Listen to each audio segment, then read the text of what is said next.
He talks about himself as a maker. And I think with viewers, that shifts your perspective. You're like, well, what's the difference? You know, you're a maker, you're an artist.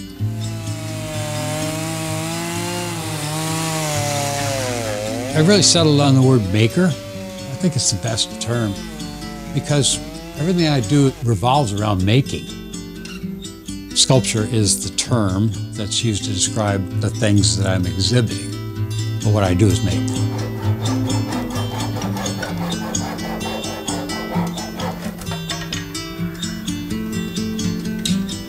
We live on a farm here, a little farm, 10-acre farm. It's sort of a funny farm.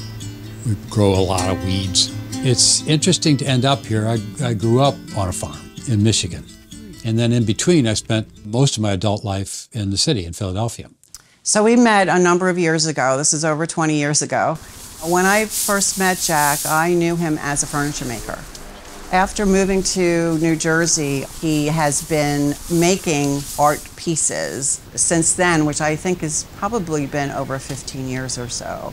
Surrounded by this rural environment, you could start to see the influence of his interest in the natural world. His work really started to respond to that. His studio is this fantastic, glorious old barn that feeds his creative process.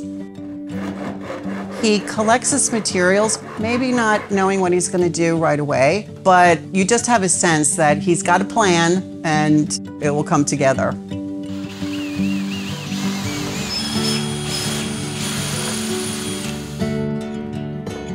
It almost seems ridiculously like a play or something, like I'm in kindergarten. That's sort of what it is. I mean, you hope to be able to regress back to kindergarten so that you can do some good work without your brain getting in the way. Quite often it's pretty slow paced.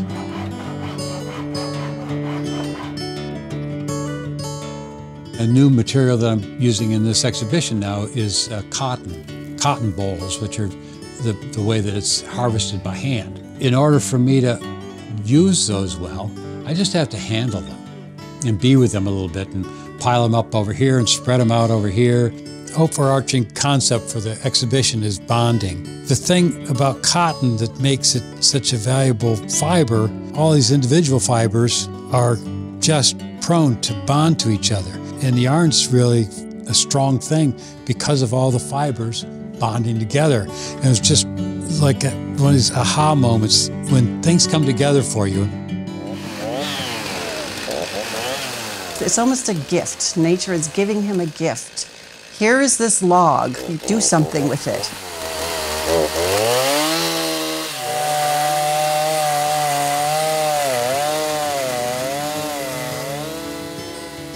He might cut it a certain way to give it a beautiful texture and color. Then he will pair it with other materials like cloth or fabric, which brings in a softness, blending industrial farm equipment with natural, organic elements. But when they come together, there's this push and pull, this conversation. As he works with the materials, his themes and his narratives begin to emerge.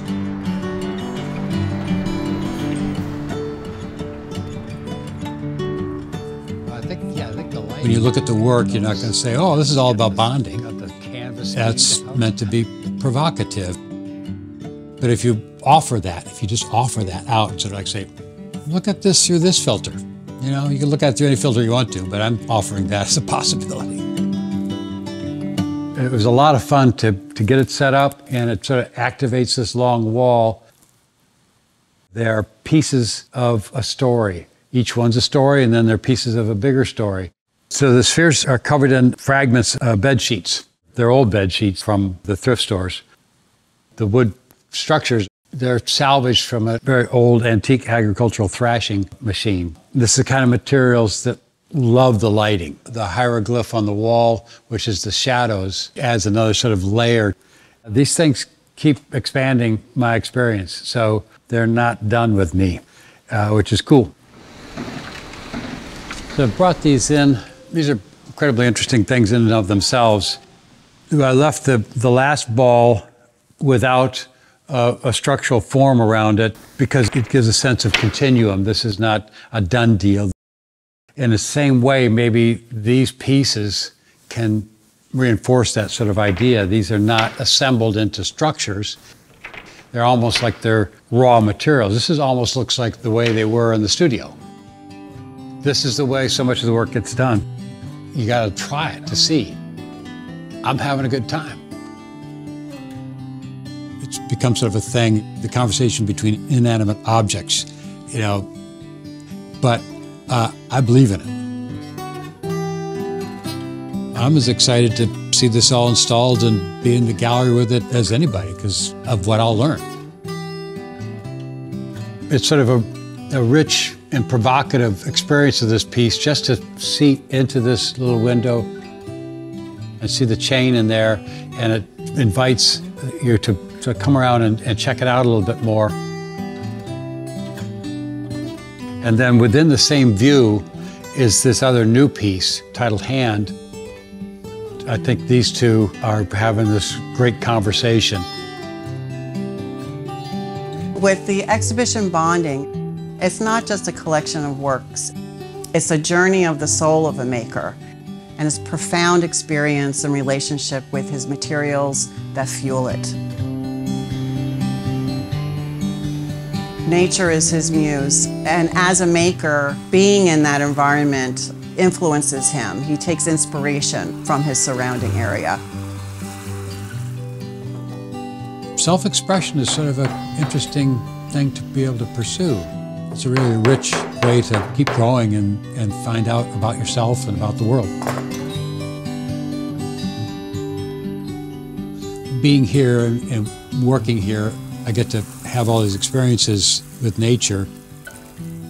I get to feel really connected to the land. It's really kindled that part of me that I had as a kid. So it's like a little bit of a complete circle. It's lovely, actually.